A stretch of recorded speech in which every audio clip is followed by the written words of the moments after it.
Bote bandeko balandi émission Bosolo ya Makambo ya lelo toyambi mwana mboka oyo mingi na Congo bayebi mwana mboka azali mokomoka na kati ya bakambi ya parti politique PPRD mwana mboka azali cadre na PPRD Charles Claude Machala ndeko Claude Machala mbote mbote na yo ndeko lelo ndeko Claude Machala toyi kosola makambo etali mboka Congo mobimba mboka Congo etali politique ya Congo lelo coalition FCC Cash totuna mutuna boye FCC Cash lelo tokoki koloba kaka vie ezali. Je pense que FCC Cash eza lokola libala. Je crois que même na libala Bible elobaka ke mobali akotika famille na ye mwasi mpe akosala ndenge wana bakokoma mutu moko. Mais cela n'empêche que moto na moto akoya na mwa caractère na ye, éducation na ye, et ça prend toujours un temps pour que la situation se stabilise. Donc ce qui se passe dans la coalition de FCC Cash, les gens les candidats surtout. Mayoka pe alanga nzemo moko ayemba ke koswana to bitumba na libala yango des vitamines cela de bolingo kola. Donc ici le plus important pour Nabiso ezali Congo, la passion du Congo. Donc nous nous inquiétons pas. FCC Cash FCC, coalition se comporte bien. Et le pilote et le copilote, malgré zone de turbulence, mais tour de contrôle, ils sont tellement efficaces parce que ce tour de contrôle, c'est la passion du Congo. Donc nous sommes sûrs que tu vas comme un angile, tu vas atterrir dans le peu na pepele quoi.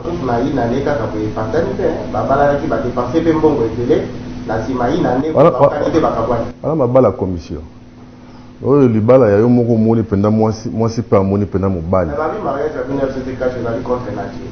Wana ezali moni ba voisin oyo bana bango batula. Hein? Ba voisin bana bango batula. Hein to mobali oyo azali ko depuis abotama na kana fi wana. C'est ko ya moko oti musika a récupérer momi. Na cadre masolo ezaka betaka lisola faute. Ozomona mais sinon pour nous ça va, père Azali, mère Azali. Voilà, père Azali, mère Azali, voilà pour la cause machala. Lelo parti na bino PPRD. Donc tu na motuna oyo po na ngonga oyo makambo eza ebele makambo ezo lebele na kati ya mboka Congo mobimba baliwa efai banini pe na kotuna motuna oyo mingi na Congo doti kobungisa général moko na kombo ya Delphin Kayimbi obiso na suto abolela na mboka Congo. Mais pour la ligne PPRD et comme le cola membre na bango nde akufi. Je pense que nous tenons à ce que les gens bazala na mutu na bango qui armée za politique. Mais malgré le politisme il y a armée. L'armée est gérée par le politique. La preuve est que le commandant suprême des forces armées, ce n'est pas un militaire. C'est le chef de l'État qui est en politique, d'abord. Donc, malgré que l'armée a assuré sécurité, il y a intégrité à communauté, il y a cité. Mais on a gérer cité, c'est un politique. Le social du militaire est géré par le politique. Et les Kamboya Liwa, et les Kamboya est touché qu'à force armée. Pour moi, s'il y a Delphin, il y a Kondo Delphin, à civil. Ban, il y a Delphin, à civil. Et dans la dimension où il y a un combat à Tikali,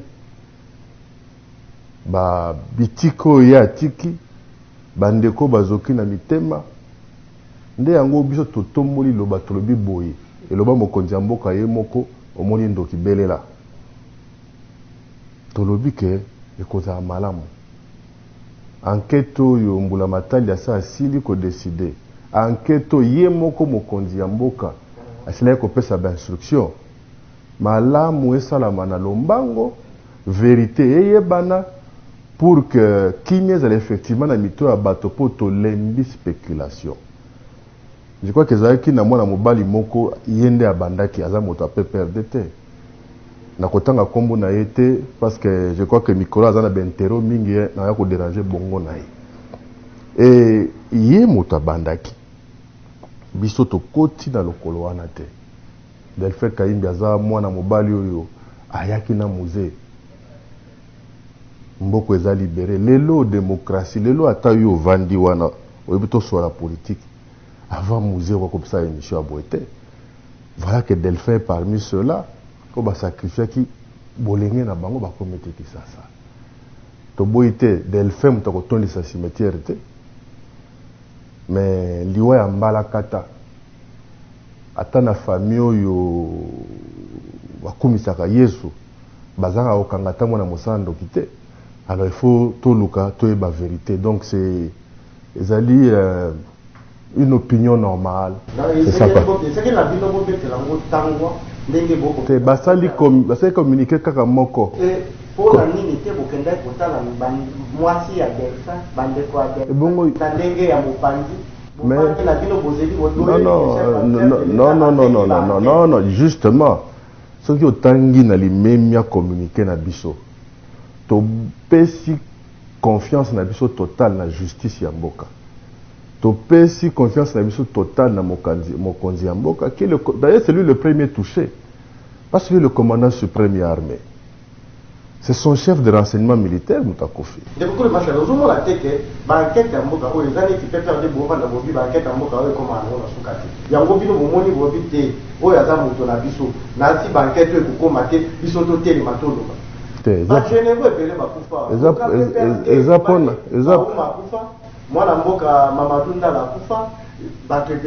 Mamadou la Koufaki, s'il vous plaît, Mamadou la Koufaki dans un contexte de combat. Et je crois que l'état-major général de forces armées congolaises, et c'est là qu'a communiqué. Général Baouma, l'Olenga Koufelaki, armée à cela qu'a communiqué pour rassurer tout le monde. Mais eux, ils étaient déjà armés, Moko, à alarmer la population.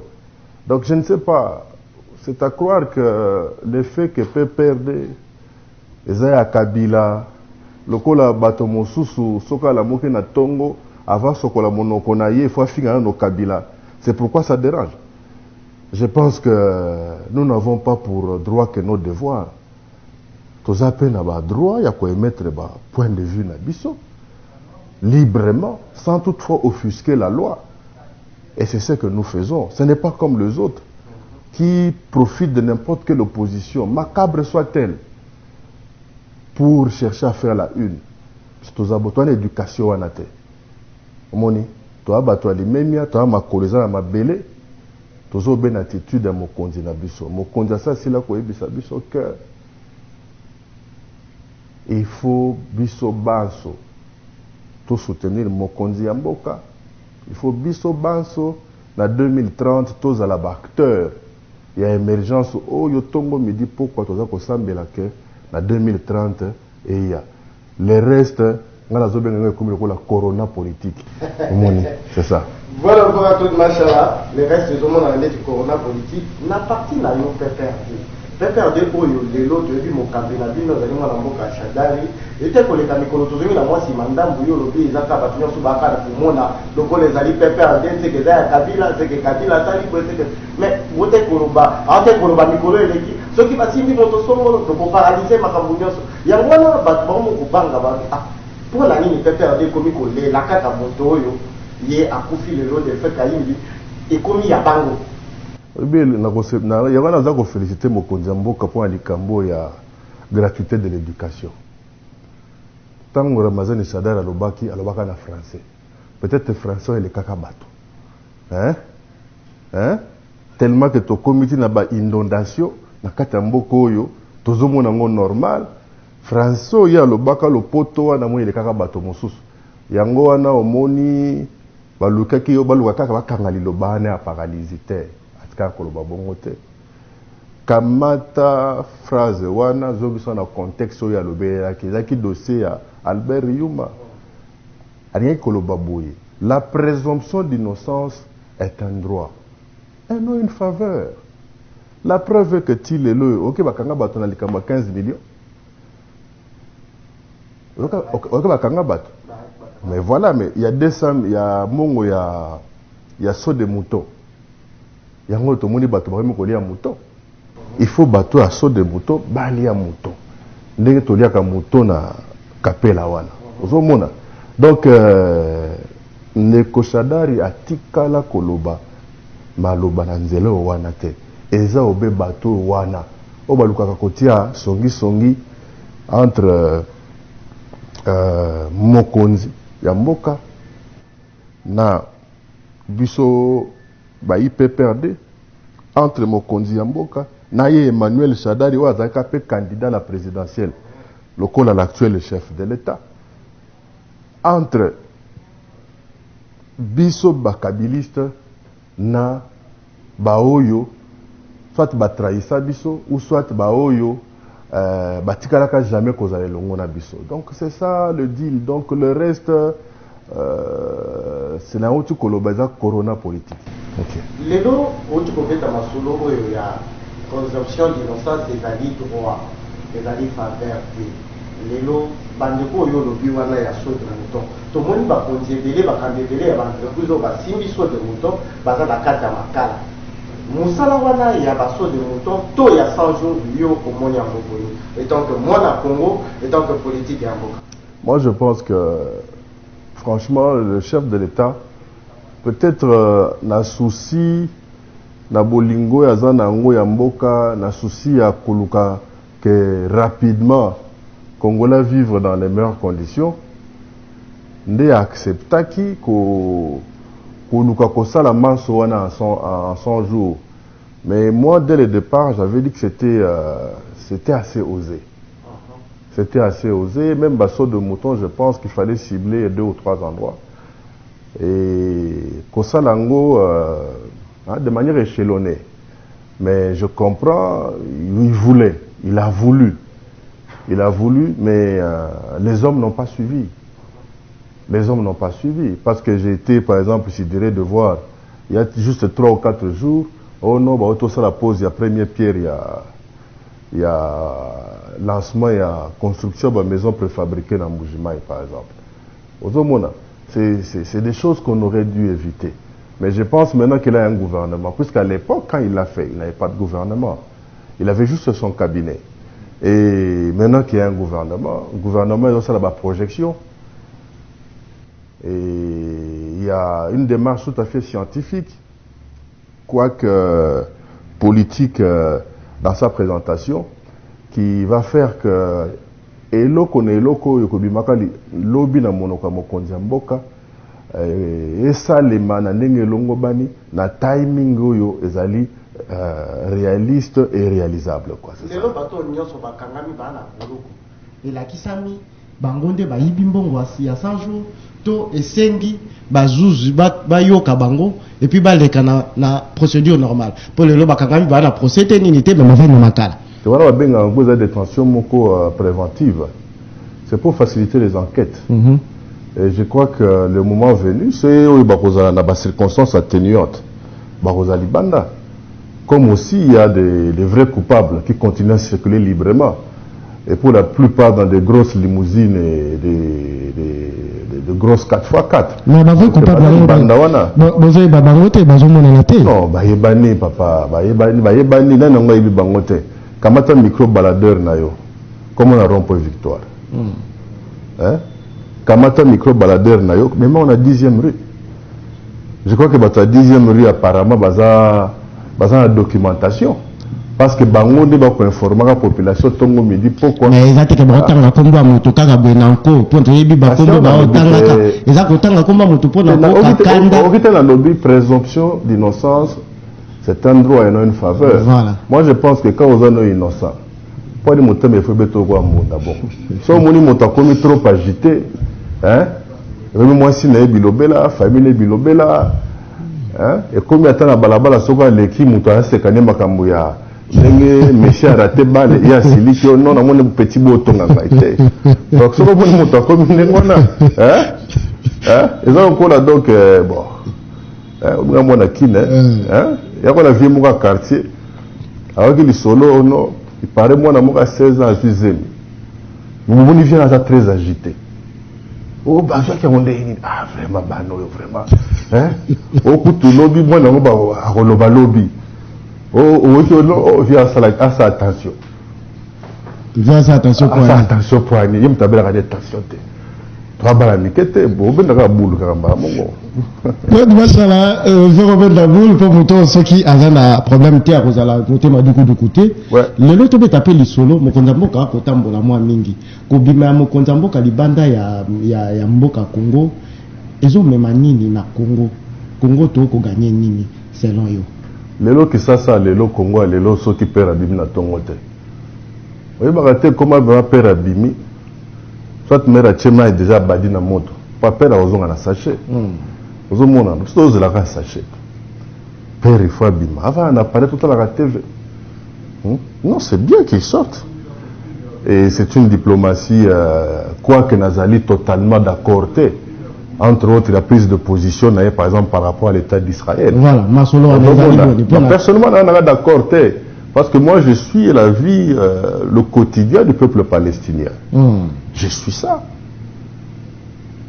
Mais lolo baninga na ya Union africaine baboyi kokota na ligne wana ya ko soutenir États-Unis pour Israël mais ya ki mo pa il y a des opinions na ye ozo ko sange mokonzi mpoka pe l'élection za la droit ka bulletin mo ba pesa ke deux bulletins te pour ya mokonzi mboka a moto avant comme chef de l'État bon mon n'était pas gagné l'élection alors et surtout gaza mo na kin donc il faut peut-être les Arabes gérer de façon à ce que ben moi likonda on a katamboka parce que hier au moins il pris à Kwanga hier à Kota Maleo mon avantage na parler na bango ya musika tena kamumbele donc ayebi moi mingi donc mende bora beti wana nde abimi libanda il faut que le bango te pour yo akwa ko garder ngoto Ako Gardango parce qu'en plus il est vice-président à l'Union africaine et il dit bien point de vue à l'Union africaine par rapport à ce plan satanique de Donald Trump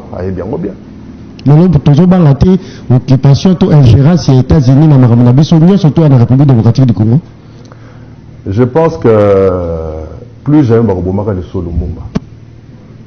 Donc nous sommes à 80 millions et je suis sûr que nous sommes à il y a 80 millions de Lumumba aujourd'hui au Congo. Je vois que les Américains peuvent venir et bakolanda maloba bango bazali. C'est un exemple. Comment voulez-vous Félix Antoine Tshilombo Tshisekedi c'est le président élu. Mais Mouto a déclaré que Yende a gagné botier sous sanction. Mais vous soutenir Tshisekedi. Le président Tshisekedi a prêté serment devant la Cour constitutionnelle.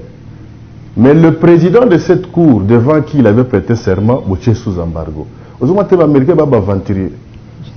faut tout faire la mise. Moi, j'ai eu la chance de faire le tour du monde, en voyageant partout dans le monde.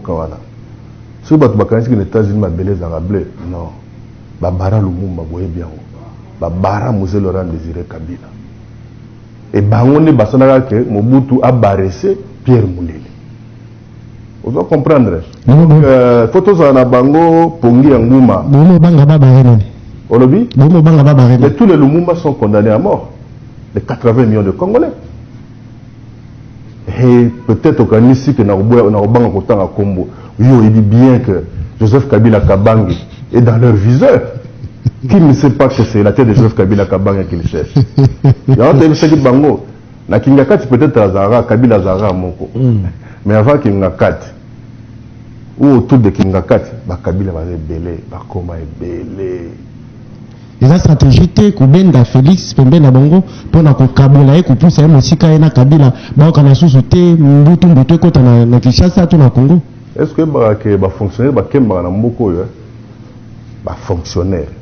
Enseignant mais bana ba momi na pena ba fidèle okola kise l'art okocheli to okosa nyonso to lingi loaza alinga kaka John na ewana ozomona Félix a la passion du Congo ta mususu azoyoka kote ozobimela na kote a mwana mokete je crois que pembeni ya papa na ye ayekoli pe mwa mingi amoni pe amona tika koyeba que ce couture avait dit ceci. quand les Occidentaux traitent un président africain de mauvais, c'est que ce président-là, il est bon pour son peuple. Et quand les Occidentaux, surtout les Américains, traitent un président africain de bon, c'est qu'il est mauvais pour son peuple. Donc c'est une dissertation. Très bien, mon Boka Claude Machala. Lelo oza kino wana kata kisasa ozomona ndenge nini kisasa ekotambola kisasa oyo yebi na kisasa eleki na kisasa eza lelo yo ozomona ezotambola boni. Non, Kinshasa lelo eza situation qui est situation ya conjoncture. Ils ont frappé d'abord le monde et le Congo en particulier. Et la situation n'est pas seulement liée à la conjoncture ou économique ou financière. Il y a aussi une conjoncture qui frappe nos mœurs. Qui frappe nos mœurs. Zalata na boulevard. Au moins, dit pas kitoko. Montale bitabakiti vitra boki na balabala. Ok na banda le moni moto abimina ma ampio de boki na terrasse. Bana bake congé na bekol na sitawa. Pona ko makambo iba ko makana ba mirwana. Moni pena moto, excusez-moi le terme, a farata azu farata nae akomi. Il y a un problème moral. C'est pourquoi Monaka, Moussé Joseph Kabila Kabanga Lobaka, il a tout fait. Et là où il a échoué, c'est Kobongo la makanisia congolais. Et moi j'ai toujours dit qu'au Congo, en plus des sauts de moutons, en plus des routes qu'il faille construire, reconstruire, tout ce que vous voulez, il faut reconstruire l'homme. L'homme congolais, c'est pas le beau costume que tu portes, qui fait de toi Mobali. L'homme congolais, ça doit être celui qui respecte les biens publics, la caisse de l'État, la salubrité publique. Surtout en tout cas, à Léopoldville, il y avait une police d'hygiène. Aujourd'hui, le gouverneur Ngobi, la ville à Kinshasa, a ses 404 Kin Bopeto. Mais Bopeto, d'abord, est parti du mental. À quoi ça sert montant ça à travaux à Kin Bopeto pour ça Massoube Kanyi à Kessimanzete à Bandiko Subawana? C'est vrai à Komboli Koto, mais tant que Bana na tombe à Kobeta Bale, c'est que Banyati Masubanaï, Bano Anike. Et comme on va mycose, va problème belé. Comment yo moto na venu Nyangwe au lobike au Salanganda? Au Salanganda prévoir les squats se soulager. Au Kenya na Capella. Et là, j'interpelle le gouverneur argentinien. Pendant que Tozana nous Kende na Capella, Sende Sika pour se soulager. Yom Totoli Angulo Tokum Sakatongo Medipoko. Je crois que vous avez mis ça sur Poliate. Alors imaginez le qu'on a bord on a coronavirus côte à côte. Est-ce que yon a tous à plateau? On a eu surtout roulata sac à mi demande à moutoua. Notre slogan, il y a un slogan de tout le monde à Kin Bopeto, Betty le solo nango, Kin Bopeto pour un slogan tes avis. C'est une démarche. C'est une démarche. Et cette démarche-là, c'est la participation à la Bissonne surtout. Pas seulement sur le plan matériel, s'exhiber là le samedi, voir des gens au ventre bédonnant là en train de faire semblant de balayer là, des petits flatteurs là. Non. Il faudrait qu'il y ait une stratégie d'éducation, d'information et de communication. Et c'est ça. Ça ne sert à rien de s'en prendre aux pauvres bourgmestres, non. Commune ou la matetewa, on est britannique, vous comprenez. Et on a donc tout na côté, na terre, na caniveau, à partir il y a quartier Tomba, na robi makota pour ma tête. Na kata caniveau. Comment les gars baboulou ka mwana ba. Ozomona. Mais lelo ata pas mo seleke tant de problème. Au mona. Donc il y a un problème, vous voyez dans le bureau, qui ne peut pas samedi, vous avez une veste, vous avez un bord, on dirait,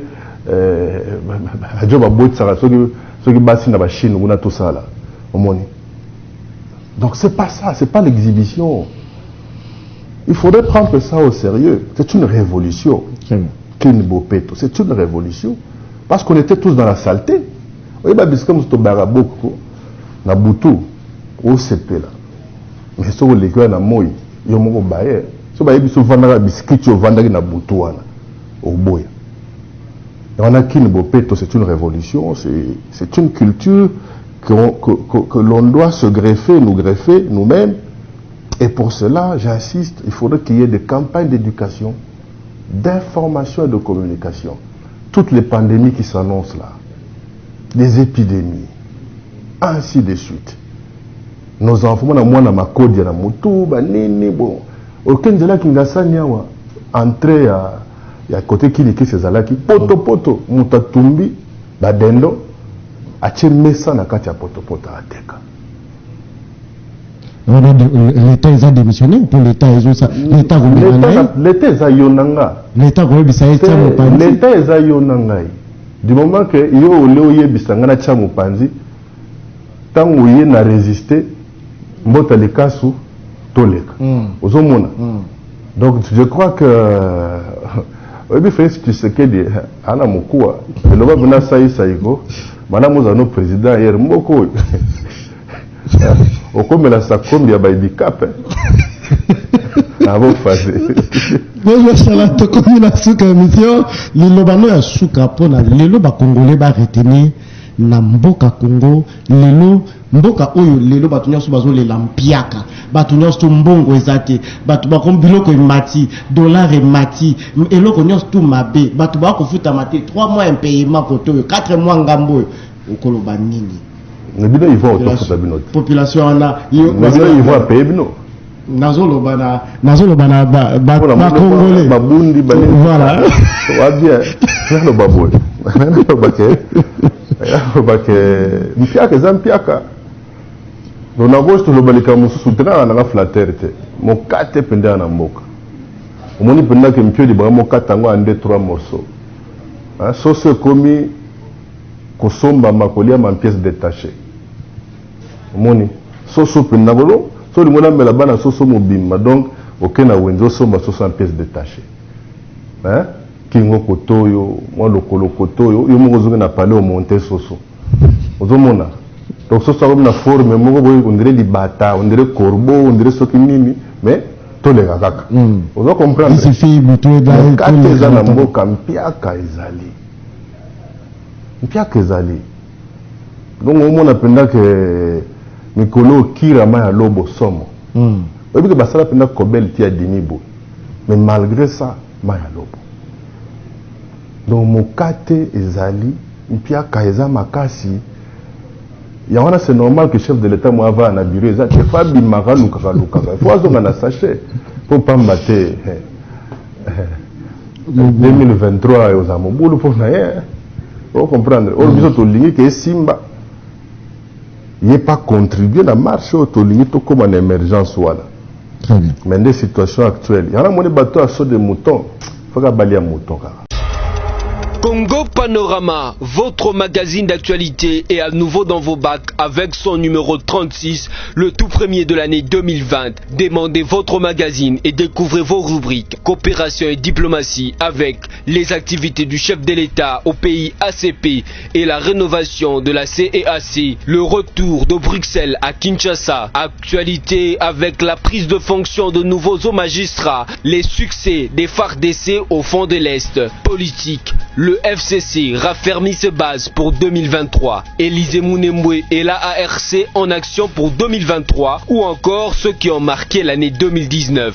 En couverture, alternance en RDC, l'histoire d'une vision. Votre magazine revisite le processus qui a conduit la RDC à son premier changement pacifique et sur les défis pour sa réussite de la coalition FCC Cash. Congo Panorama, c'est aussi le développement avec le pari gagné de Paluku et Panda sur l'invention et l'innovation en RDC. 4 barges fluviales construites grâce au FPI. L'usine minière d'Eziwa lancée au Lualaba, etc. Setora, économie et finances, Mining Indaba 2020, Sylvestre Ilunga porte la voix de la RDC. Société, 15 forages d'eau potable réalisés dans le Kwilu et le Kwango grâce au FPI. Le cri de Marie-Olive Lembe pour la paix à l'Est. Congo Panorama, c'est aussi le tourisme avec le parc de la vallée de l'Ancélé. Congo Panorama 36, c'est enfin l'éditorial de Yvan Ramazani intitulé La paix.